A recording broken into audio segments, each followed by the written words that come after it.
Alright, what's going on? So, it's time! It's morphin' time! Well, this is actually not the morpher, this is actually the communicator. We actually got to go see the Power Rangers movie. And, I mean, I was so kind of conflicted about this because obviously as a huge Power Rangers fan, I was actually really excited for it. But I only seen one trailer, and that one trailer I didn't really like. It reminded me a lot of Chronicle and the newest Fantastic Four movie, and I was afraid the whole movie was just going to be about 5 outcasts who gets powers. And honestly, I was at the point I thought like Rita was going to be like their teacher or something like that, and when she gets powers, she gets outcasted. Like, I thought it was going to just be that whole plot over again, but thank goodness it's not, actually. So, I'm actually happy to say that I actually really enjoyed. Like, I felt like it actually had the core elements of Power Rangers. So, overall, I really enjoyed the movie. Now, when it starts, it actually starts exactly what I was thinking the whole movie was going to be. Just to remind me of my screw up? Which made me really worried. So at the beginning, when we get introduced to the Rangers, like they are like the outcasts, and like we find out, like, you know, we see like 3 of the Rangers, Jason, Billy, and Kimberly, they're all in detention, and especially like Billy's character, he's kind of like the nerd. He's actually the one who actually gets picked on, and I was just almost like, why is he going to school on a Saturday, out of all things, like being punished, out of all things. And actually later on in the movie, they actually do explain why he's there, which I really appreciate them doing that, because I really thought that was just going to be something that, like, everyone's just going to be like, okay, why was he there? Now, the beginning, like, actually the very first joke they make in the movie is something that you will never hear in a Power Rangers episode or show at all, because it is not really kid friendly, and it's a very innuendo kind of joke, which, you know, like I said, like, it was getting me worried. And then especially like the very first scene of the actual movie itself, like we actually get to see the Power Rangers before like Jason and the gang become the Rangers. And to be honest, like, that part really reminded me of that, like, James Vanderbeek little Power Ranger short that they did. And so, after we get introduced to all 5... We're all screw-ups. Once the Rangers actually, like, find their power coins and get their powers, they, like, it actually starts shaping up to be a Power Rangers movie, which I really appreciated that a lot. And that's like where I felt like it finally like kind of got its footing. So I will say, like, most of the movie is really catered to a teenager audience, that, like, you know, the ones who enjoy, like, you know, Hunger Games and like Divergent, and to the audience that really like those young adult novel-based movies that's been popping in theaters lately. And especially since it's made by Lionsgate, who've actually done most of those movies, like, you can tell they're going after them more than the actual audience who actually watches Power Rangers, especially the ones that are currently on Nickelodeon. I mean, this is for completely different audiences, and they make that very apparent. So you can tell, like, they're really going after to the people who finds Power Rangers more nostalgic, not really for the people like me who still watches Power Rangers and who likes the same things over and over again. But it's still very enjoyable. We get like a montage, and the montage is actually a really fun montage to watch and everything. And it's one of those, oh, they're doing really bad at first, and then all of a sudden they're getting good, and they hate each other in the beginning. Now they like each other. It's one of those. It's really fun. It's actually really fun to watch. And that song that actually plays, I heard it in the radio a few times. And it's the one like, I'm gonna make your hands clap. That song. Oh, I actually really enjoy that song. So I was actually happy to hear that. When we see Rita, and they actually do explain why Rita's wearing green and everything. So that was actually something really wasn't expecting, but hey, they actually did it. So actually, speaking of Rita, like they have like one of her famous lines where she actually says, "Make my monster grow." No magic wand, even though she does have a wand, but she doesn't like throw that or anything. But you know what we don't hear? We don't hear her having a headache. I was kind of like, oh, come on, but it's all right. Obviously, we can't just keep throwing references, or else like the movie would just be lost in nostalgia, which I understand. Now, Rita, when she comes, she's actually pretty scary and everything, and unlike the Michael Bay Ninja Turtles movies, where they were like borderline PG-13, those early Rita scenes really make that PG-13 rating for this movie. Things that are happening, as I said, you're not going to see it in any Power Ranger series like from in the past or even in the future, because they're still going for that 7 to 11 audience, and this movie is not going for that audience, which I can understand completely. For the characters themselves, so obviously I'm here wearing the Red Ranger shirt because Jason, which is me, so they actually keep the Ranger names from the original series, which is actually really nice. And obviously they're going, as I said, they're going for the people who look at this series as nostalgic. So while they keep their names, they're not the same characters. And I actually kind of like that. Like, each of the actors, they put more their own into it. And probably the one that changed the most is actually Zach. So Zach is actually played by Ludi Lin, and he's like, they actually make him Asian. One of the main reasons they do this, because back in the 90s, the Black Ranger was African American, and while the Yellow Ranger was Asian American. And when that came out, and especially when Power Rangers became like that huge phenomenal hit back in the early 90s, that was such a, like, people looked at it as such a racist move that they did. Black. What? I am. No, you're not. And when you I've talked to some of the original producers and writers and everything, and they've all came out and said, oh, we didn't notice, and it didn't get noticed until they put it on the air. Parts of me, I kind of take their little word for it, but it's kind of hard not to notice. Like, I'm pretty sure subconsciously they did that without realizing it. Especially Zach.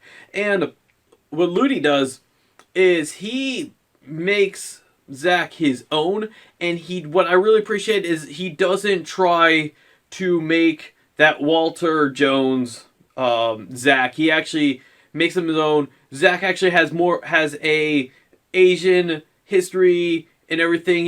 We hear him speak a different language. I didn't recognize it in the movie to his mom, and he doesn't do that whole hip hop thing, but he's still kind of like almost like the jokester of the group, which I actually really appreciate. As for Trini herself, like, we actually see some like original Trini into this character. Like, at the beginning, we see that, like, she's kind of doing some poses. They don't really go into it that much. They have like changed her a lot too, and we see that like she keeps changing schools, and that she really doesn't have approval from her parents. They also kind of hint that she may be a lesbian, but they don't really go into that. It's almost like a throwaway line that they do, and they don't really explore it much. I kind of wish like they did. As for Becky G herself, so my wife and I were gonna go into this movie. My wife was actually probably the most excited about Trini because she's actually played by Becky G, and my wife actually loves her songs. She loves like hearing her songs on Disney Channel and that kind of stuff. And so she was actually really happy about that. I know this is her first real major acting thing. Unfortunately, Becky G's acting as itself, not too much to be desired. But at the same time, it's still Power Rangers, and it's still much better than what we got from the original series. Naomi Scott, who plays as Kimberly, actually is a much better character and actor in that sense, and I actually really like what they. Actually really like what they did. She has like. She has this kind of like the secret, and one of the major things about Power Rangers is what I always liked is about like seeing the team come together. And I actually like some of my favorite seasons are actually the seasons where they don't know each other, they don't get along right away, and they learn to. All in the same place at the same time when Billy found those coins. And that really shows with Kimberly, as there's a scene where they're all going into like their deep dark secrets and everything, and Kimberly's like, "Hey, skip me, don't talk about me." And then she finally does open up about it. It was actually a really cool scene about that, and it does show like the whole team dynamic. Jason's like one of the first main characters we get to see. We see him getting into trouble, and we see him at the beginning, and we see him like getting into trouble with a cow, and he's there with another friend that we don't see again. Basically, he takes the responsibility of what happens and doesn't rat his friend out. What ends up happening with him is that Dad gets disappointed with him. Then he gets one of those ankle bracelets that shows that he's like under house arrest, which he's a teenager, and usually those ankle bracelets are for a criminal offense, and since he's a minor, just things like that. But we also see that he ruins his football career. We actually don't see Jason actually doing any football. We get a lot of hints. Like we see a jersey with the last name Scott. We see him like going into the football field and just seeing everyone play. Also, because of the events in the beginning of the movie, we see that he gets a leg brace and everything. And actually, when they get the power coin, the first thing that happens is like his leg gets healed. Now, I will say probably the best actor and character in this movie definitely goes down to Billy, who's played by R.J. Cyler.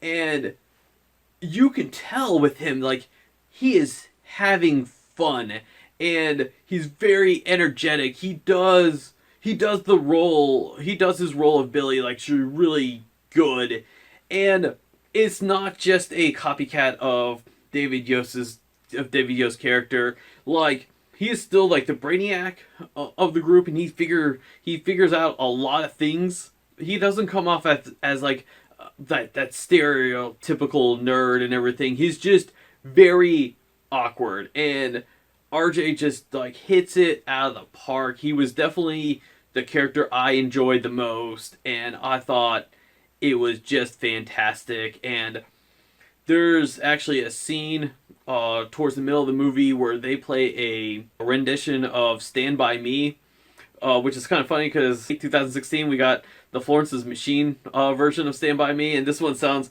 so much like that, but it's a guy singing it, but it's the same vein, and that scene actually comes out really good. I actually really liked how they played that off. One of the things I just really did not care for, and it almost kind of like bothered me.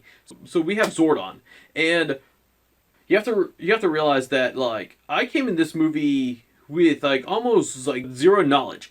I never saw Zordon in the trailer, and when I actually saw him in the movie, I really liked what they did in everything, and the way they have his face is actually really neat. And he's actually played by Bryan Cranston. If you guys don't know, he actually did some of the voices for at least two of the monsters in the very first season. And here's a funny thing about it. Billy's last name, Cranston, was actually named after Brian's last name. They did that with a bunch of other characters, like Tommy Oliver. He was named after Tony Oliver, who was like one of the producers and everything. The show itself never said Billy's last name in the actual original TV series. In this movie, they actually say it. They actually say his last name like multiple times. In fact, there's a part where Billy tells Zordon, "Hey, my name is Billy Cranston," and I just kind of laughed just a little bit because it's almost like, "Hey, by the way, my character is named right after your actor name." I thought that was actually pretty cool. Now, one thing that actually really disappointed me with Zordon's character, Zordon is like a mentor. He's the one who kind of like, who's supposedly supposed to bring the team together to inspire them and everything. And in this movie, like in his own selfish agenda with the Rangers, which it comes out more of a jerk than a mentor type of person. And he does, I'll say this, he does redeem himself, and which I really liked when he redeems himself. That whole part at the beginning really bothered me. We got Alpha, Alpha right here. Now, when I got this toy, it was the first time I saw this design, and I was not a fan of this. In the movie, I believe they say he's half alien, half robot. Which okay, it makes sense and everything. But his voiced by Bill Hader. I was kind of expecting a little more. And throughout the movie, sometimes I would hear more of fear from Inside Out than Alpha. We do get a I in the movie. That was like almost expected. Like I think I would have complained a lot more if we didn't get it. The design in the movie didn't really interest me that much. I think that his design from the original show actually looks much better. He does do things differently from the original Alpha. Just didn't really get into it. But there are scenes where I actually really like. There's actually a training scene where Billy's like trying to punch him, and the way he moves is actually really cool. They animate that really good. Yeah! Power Ranger! One thing that did bother me in the movie was when like the Rangers, they get their power coins really early on in the movie, like really early on, but they don't actually morph until much later on. And then when they do morph, like we get like maybe 5 minutes of them fighting putties as Rangers, and then the remainder of the time is them inside their Zords. And I was hoping for more Ranger action. So things we actually don't get in this movie, that it's normal Power Ranger things. We don't get like backflips or the poses or anything. We do get its morphin' time. I mean, and trust me, I'm pretty sure if they didn't put its morphin' time in there, I mean, we'd have rides. We do get that line, but we don't get like that call, like, the Tyrannosaurus, Mastodon, that kind of stuff. We don't even get morphers. Like, they get their power coin, and then they they just kind of like transform into the Power Rangers when it finally gets time. They don't even call on their Zords. They see their Zords, and they actually go into the Zords and just drive them out when they need them. I mean, there's a point in the movie where one of the characters gets his Zord and he's not even in his suit. Now, actually, speaking of the Zords, what I found like really like weird, and I understand why they did this. They did this so we don't lose the actor, because that's like one of the challenges when you have characters who have masks that cover up their face. is like, you want to make sure you want to keep that actor like it in there without like losing him and anything. So when they get into their Zords, they just have their open masks and everything, so we get to see who they are and their expression, so that doesn't get lost. Yeah! What I found weird was that, like, so Zordon, he goes into that famous Power Ranger rules that we heard in the very first episode, and then, like, after the Mighty Morphin team, like, no one abide by that anymore. But, like, one of the rules is, never reveal that you are a Power Ranger. And they're flying around in their Zords with the open cockpit that people can see, and they have their faces exposed. I mean, and it's not like people, like, they don't like make a point for people to see or anything like that. So another really odd thing, when Saban bought the rights back from Disney, and then they made Power Rangers Samurai, they did this heavy push for healthy eating. And in Power Rangers Samurai, you saw that the Rangers were only eating healthy foods. The food items that they were selling was like organic juice, like whole wheat pasta, like just all of these healthy alternatives to food. And they had that whole Empower. All it did was like show you recipes for healthy eating. The big endorser for this movie, which I believe is the only endorser for this movie, is Krispy Kreme, which is the farthest from healthy eating. And they get to a point where they are advertising for Krispy Kreme. Like, it's not like, oh, okay, this is like the Burger King bag in Iron Man and in Thor. No, this is a main plot for the movie, and you have this almost commercial moment where they talk about it, and oh my gosh, I just found it just odd. Another thing that was odd was that we see the monster destroy a Boston Market building, and my immediate thought was, I guess Boston Market didn't promote this movie. So other things like, when the Megazord forms together, it doesn't do that stock footage or that Transformer footage of it like combining. It just kind of just gets together and comes out just not very Power Ranger like.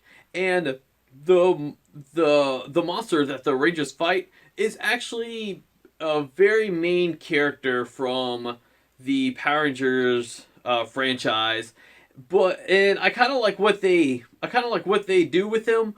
And he doesn't actually talk in the movie, but like the way they get him and out and everything, it's actually like a really neat concept. And in fact, that's few of the freaky Rita scenes, like in the beginning, how she starts like getting him. Some other references we get a point where one of the characters explains his location, and he says he's going towards Mariner Bay and something else, and I can't even remember what it was. But I was very surprised to hear Mariner Bay, because Mariner Bay is the location for Power Rangers Lightspeed Rescue. And I really wasn't expecting anything other than Mighty Morphin references in the movie. And in fact, one of the main items that they're trying to get in this movie, one of the main plot points, and it's mentioned very early on, is an actual item from another series. And well, it does get introduced in Mighty Morphin Power Rangers itself, but it's a main focus for another series for Power Rangers. And when you go to the movie, and you know your Power Rangers history, you're gonna see it's like one of the first lines. So keep your eye out. There's actually cameos from Rangers from the original series. I was actually really happy to see that. I will say this movie is more for the people who are more nostalgic and who grew up watching the original series than it is for the current audience for Power Rangers that's on Nickelodeon, which is currently Ninja Steel. I enjoyed it. Let me know if you've seen the movie, and let me know if you guys enjoyed it. Let me know what you guys think about the new costumes and the effects and the Zords and the action and all that stuff. I want to hear about it. If you guys don't know, we've done a few other movie reviews as well. We did for Lego Batman not too long ago. We also did it for Yu-Gi-Oh! And of course we've done it for Ninja Turtles Out of the Shadows. If you guys are interested, go ahead, please watch those and look forward to more movie reviews. I actually like doing these, and if you guys enjoy them, I'll do more of them. Alright, till next time, guys.